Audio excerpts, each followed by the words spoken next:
wabarakatuh. Halo semuanya, selamat siang. Gimana kabarnya hari ini? Oke, gimana?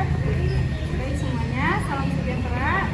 Sebelumnya terima kasih kepada kalian semua karena telah menyempatkan waktunya datang pada siang ini. Di sini kami berdua akan mempresentasikan penjelasan mengenai pentingnya mencegah kehamilan tidak diinginkan. Sebelumnya perkenalan dulu ya. Saya namanya Dewi Novianti dan partner saya. Oke, sebelum mulai ke pembahasannya di sini kelompok kami mempunyai brosur yang mungkin aja bisa kalian baca nanti ketika kami berdua melakukan pembahasan ya.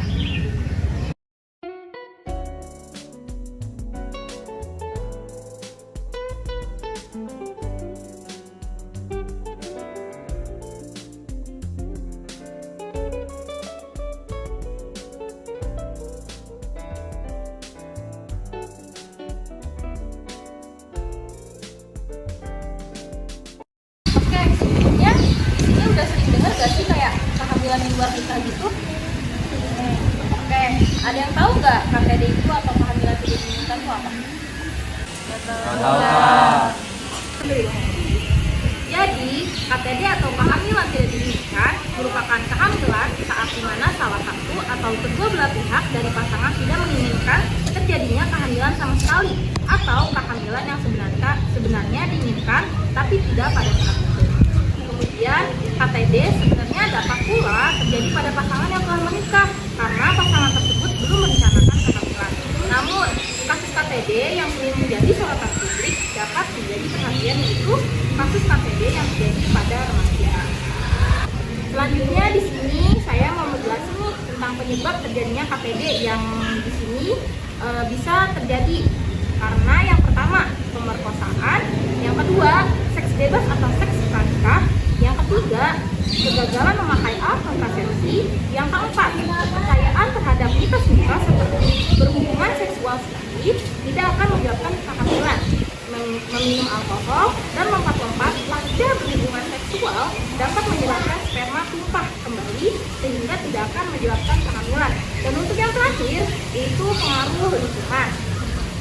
Tahu nggak sih kenapa remaja tuh bisa yang paling terkait gitu terhadap kehamilan di luar nikah tuh? Kayak rata-rata remaja yang sering terkena kehamilan di luar nikah. Tahu nggak kenapa? Oke, saya lanjut ya terkait tadi remaja, kenapa sih risiko banget terkena kehamilan yang tidak diinginkan? Karena masa remaja merupakan periode transisi dari masa kanak-kanak ke masa dewasa yang ditandai dengan percepatan perkembangan fisik, mental, emosional, dan sosial. Kemudian pola tingkah laku remaja juga dipengaruhi oleh pertumbuhan sosial dan pola kehidupan masyarakat yang nantinya menentukan kehidupan pribadi remaja. Oke, di sini juga ada nih beberapa karakteristik remaja yang berpotensi menyebabkan terjadinya KTD.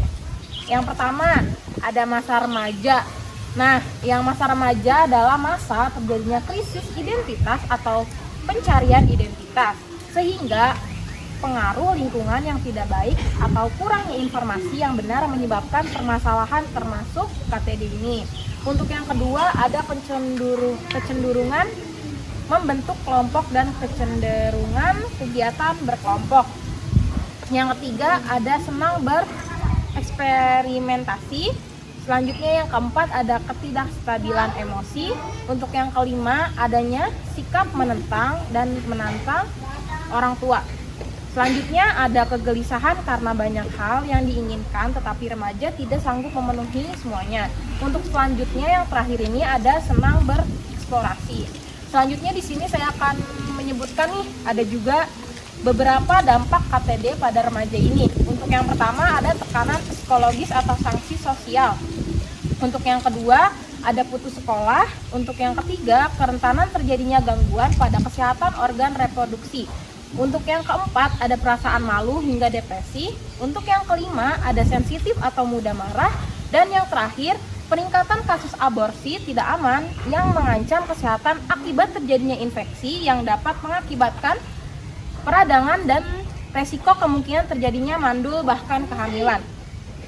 Oke, dari penjelasan saya awal sampai yang tadi cukup sekian. Selanjutnya akan dilanjut oleh partner saya.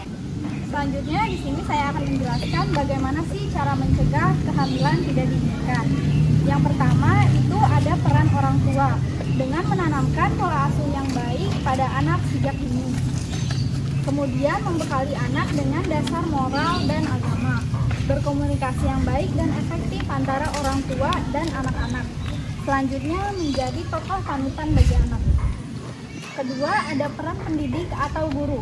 Pertama, memberikan informasi yang benar bagi siswanya terkait masalah yang rentan dihadapi remaja. Kedua, memberikan keleluasaan siswa untuk mengekspresikan diri pada kegiatan ekstrakurikuler. Yang ketiga, menciptakan kondisi sekolah yang nyaman dan aman bagi siswa. Yang terakhir, bersahabat dengan siswa dengan meningkatkan deteksi dini terjadinya perilaku yang menyimpang pada remaja. Selanjutnya ada peran media dengan menyajikan tayangan yang mendidik dan bukan menjerumuskan. Selanjutnya, tidak menayangkan sinetron atau film yang cenderung memprovokasi remaja untuk melakukan tindakan atau menyimpang termasuk seks bebas. Selanjutnya, bertanggung jawab menyajikan tayangan yang layak untuk ditonton bagi remaja. Dan yang terakhir, adanya rubi khusus dalam media massa atau cetak dan elektronik yang bebas biaya khusus untuk remaja. Terakhir, ada peran remaja itu sendiri dengan mengikuti kegiatan-kegiatan yang positif, memperbanyak informasi yang penting dan berguna untuk pengembangan diri, dan lebih berhati-hati dalam menyerap informasi dari sumber yang tidak jelas. Selanjutnya, hati-hati dalam bergaul dan memilih teman, karena bisa jadi teman dekat yang dapat menjerumuskan untuk melakukan seks bebas hingga berujung pada kehamilan tidak diinginkan. Kemudian di sini juga pasti ada pertanyaan, bagaimana bila sudah terjadi kehamilan tidak diinginkan? Sebaiknya beritahukan kehamilan yang terjadi kepada orang yang dipercaya, terutama kepada orang tua dan kedua belah pihaknya. Yang kedua, terkadang solusi dinikahkan selalu muncul dari orang tua. Padahal pernikahan dalam kasus ini bukan satu-satunya solusi bagi remaja belum berumur 19 tahun. Dan yang terakhir, konseling adalah solusi terbaik mengatasi kehamilan tidak diinginkan. Untuk segeralah cari pelayanan konseling untuk masalah ini yang ada di daerah kalian. Dengan melakukan konseling, remaja perempuan yang mengalami KTD memiliki hak untuk memutuskan pilihan yang terbaik yang akan dilakukan terhadap kehamilannya. Saya mau tanya Kak, apa sih yang bakal kakak lakuin kalau misalkan teman, saudara, atau orang yang kakak kenal itu hamil di luar nikah? Di sini saya akan bertanya, stigma apa saja yang kakak pegang tentang remaja yang hamil di luar nikah? Baik, saya akan menjawab pertanyaan dari Nisma terlebih dahulu. Pertanyaannya tadi, apa yang terjadi, apa yang akan saya lakukan ya jika keluarga atau teman saya mengalami kehamilan tidak diinginkan? Apabila orang sekitar saya ada yang hamil di luar nikah, yang pertama yang saya akan lakukan adalah memberikan dukungan moral agar dia tidak merasa semakin tertekan. Karena jika dilihat dari faktor usia, remaja menurut saya secara mental juga belum siap. Jangankan usia remaja, di usia matang saja mungkin masih belum ada yang siap ya mentalnya.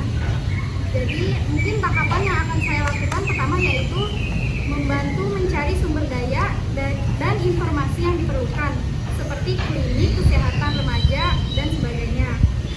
Yang kedua, mendorong pembicaraan terbuka dengan keluarga. Jadi gimana caranya anak itu bisa terbuka dengan keluarga.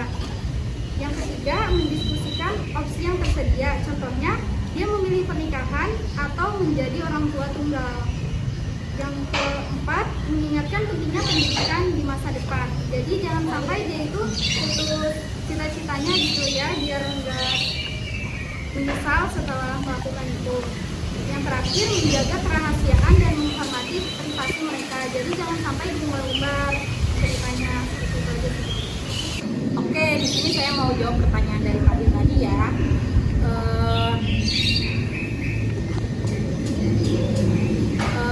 Ketika mereka melakukan hal tersebut dan terjadilah kehamilan di luar nikah, maka kehidupan mereka otomatis akan berubah. Ya, dan mungkin atau mereka bisa saja merelakan masa depannya demi untuk mengurus anak yang belum tentu mereka siap secara mental untuk mengatasi semuanya itu. Selanjutnya, tapi kita juga harus ingat stigma-stigma yang berdampak negatif pada kesejahteraan emosional dan mental remaja mengalami kehamilan di luar nikah ini. Penting untuk kita melakukan suatu penting bagi kita menghilangkan stigma ini dan memberikan dukungan positif terhadap mereka. Misalnya mereka ini merasa didengar oleh kita dan memberikan kesempatan untuk meraih masa depan yang sukses dan bahagia. Itu jawaban dari saya tadi pertanyaan saya. Baik, Mas. Oke, tak terasa kita sudah di ujung pembahasan. Mari kita ucapkan bersama-sama Alhamdulillahirabbil alamin. Oke, di sini saya punya kesimpulan nih terhadap tadi KTD kejadian yang diinginkan. Bagi remaja, mulailah untuk bertanggung jawab terhadap diri sendiri karena masa depan berada di tangan remaja tersebut. Hargailah dirimu sendiri dan mulai belajar untuk mempertimbangkan segala tindakan dengan masak-masak dan jangan menutup diri terhadap nasihat atau masukan positif dari lingkungan sekitar. Dan kehamilan yang tidak diinginkan dapat memiliki dampak signifikan dalam berbagai aspek kehidupan seseorang.